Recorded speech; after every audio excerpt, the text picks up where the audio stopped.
Welcome to the My Adventures with Superman podcast, Season 3, Episode 4, reviewing My Adventures with Superman, Season 3, Episode 4, Guess Who's Slammin' to Dinner. This originally aired July 5th, 2026, story by Sari Cooper and directed by Jen Bennett.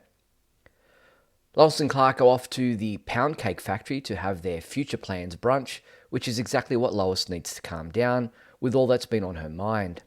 However, her worries won't leave her alone, to the extent where now she has to literally face her future in the form of John Kent, John L, aka Superboy.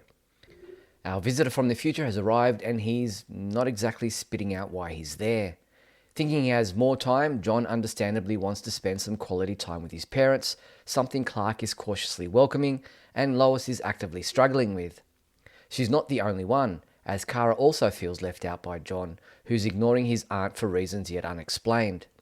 However, all the fun and games he and his family get into over the day together aren't able to make him ignore a problem that surfaces out of nowhere, when the Subterraneosauri invade Metropolis, angry at the human world for encroaching on their territory.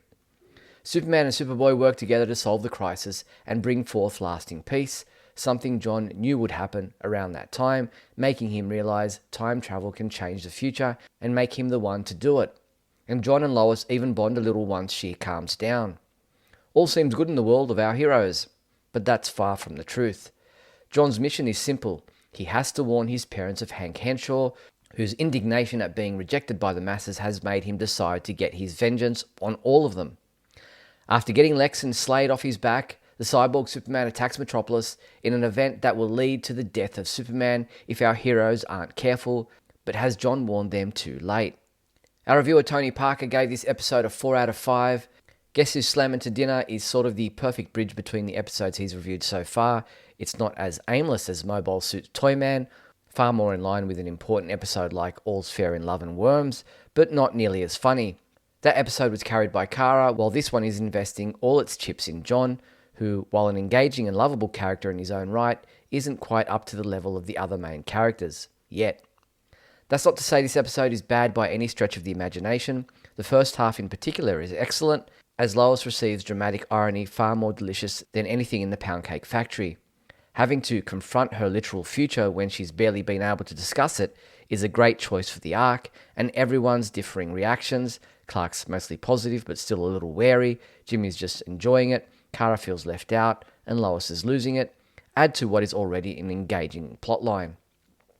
However, like John, this episode is a little bit all over the place.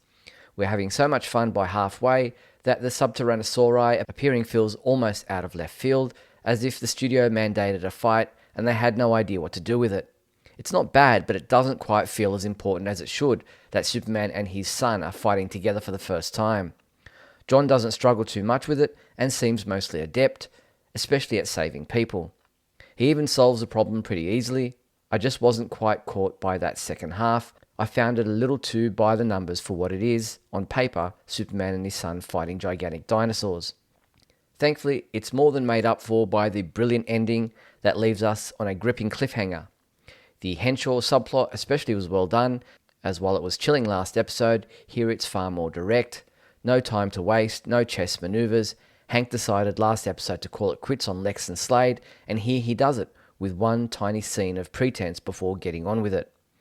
I'm curious to see how Lex and Slade factor into this conflict next episode, as it seems like we're getting Superman versus Cyborg Superman, and it might very well lead to his death, if the title is to be believed, not to mention John's warnings.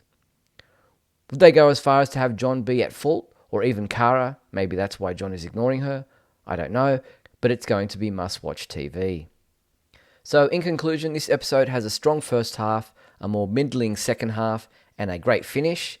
Honestly, quite exemplary of My Adventures with Superman. I found its human drama, comedy and romantic work far more engaging than its action, which is usually forgettable right up until we get to the plot, and the main villain makes it engaging. No complaints really then. I'm Steve Younis from SupermanHomepage.com. Subscribe to our free Superman homepage newsletter and stay in the loop. Go to supermanhomepage.com/newsletter. Subscribe to our YouTube channel and click on the bell to ensure you don't miss out on any of our new videos.